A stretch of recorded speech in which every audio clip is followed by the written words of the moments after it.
live in Cuba as Fidel Castro's ashes head to their final resting place. This is video of Castro's remains passing through the province of Holguin. The cross-country journey began in Havana and will end soon in Santiago de Cuba. That's where a mass rally will be held tomorrow night when Castro's funeral is set for Sunday. And we have a team of journalists right there in Cuba. Our colleague Calvin Hughes starts us off live from Santiago de Cuba. Calvin. Lori, good evening. The work goes on here in the main plaza at Santiago de Cuba. You can see the workers right behind me getting ready for those, the putting up of those speakers right there. They've already put up some of the barricades and the chairs as Santiago prepares to remember Fidel Castro, who died 1 week ago today. Last-minute preps in Santiago for the mass rally Saturday to remember Fidel Castro, who died 1 week ago Friday. The stage is set in the main plaza, barricades in place for crowd control. In 1959, Castro's Cuban revolution promised to end racial discrimination. Nearly 60 years later, Santiago's population said to be nearly 80% Afro-Cuban, many descendants of former slaves. So we asked some residents, did the revolution miss its mark? She says there is no racism or color. There is only one heart, Fidel Castro. The Cuban people is a mixture, she says, black, white, mulatto, and we love each other, and we are moved by his death. Horacio Piedra says he fought alongside the revolutionary rebels nearly 60 years ago. He says, for me, Castro hasn't died. He's still alive, and that's how I'm going to remember him in my time on Earth. Despite being in favor of the revolution, this man complained about the lack of help from the Cuban government after Hurricane Sandy left his home in disrepair 4 years ago. He says, look at the conditions.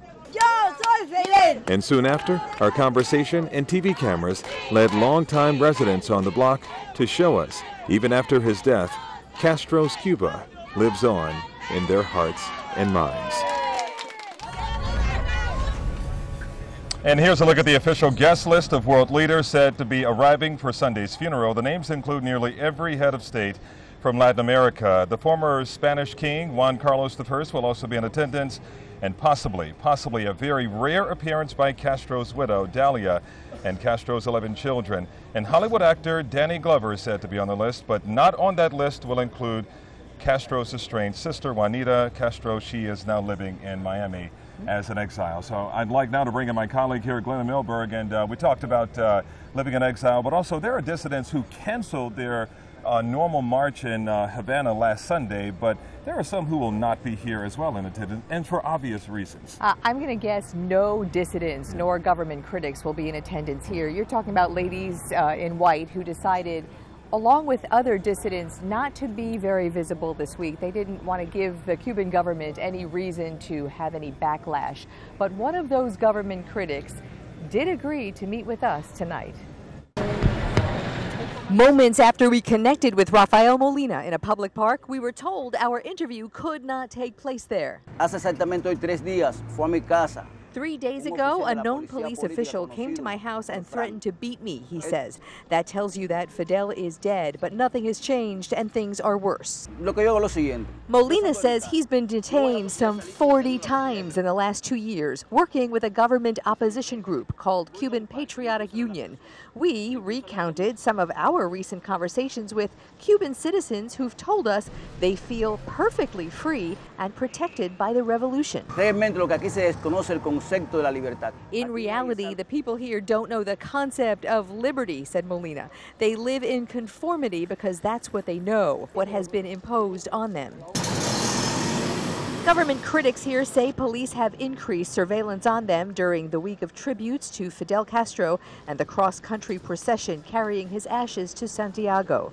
No entiendo por qué se le guarda respeto a alguien que nunca respetó el ser humano. I don't understand, he says, why you would respect a man who doesn't respect a human being or respect the dignity of his people, someone who has played with the sentiments of its people. You know, you hear about instances of harassment. We think we witnessed what may have been that kind of harassment. As we were doing this interview, all of a sudden, motorcycles came out of nowhere, revving their engines really loud right in front of us, and then there was a man who just interrupted our interview, was fairly nice, but really interruptive. And then when it ended, that all went away. And this is all at a Central Park, not that far from here, correct? About 2 kilometers from here, yes. Okay. It's a park that they asked us to leave as soon as we took out the microphone. Okay, all right, Glenna Milberg reporting. Thank you, Glenna. We have a long day tomorrow. We're going to begin our coverage early in the morning, as well as on Sunday for the funeral for Fidel Castro. But a mass rally set to happen here at 7 o'clock tomorrow. A lot of dignitaries on the list that I just gave you, a lot of world leaders who will be here in attendance to remember Fidel Castro, who died at the age of 90. But for my colleague, Glenna Milberg, I'm Calvin Hughes, reporting live from Santiago de Cuba. I'll send it back to you, Laura and Victor. All right, Calvin, thanks so much. It's been very revealing having you both there for us. Thank you. And make sure to stay with Local 10 News for continuous live team coverage from Cuba.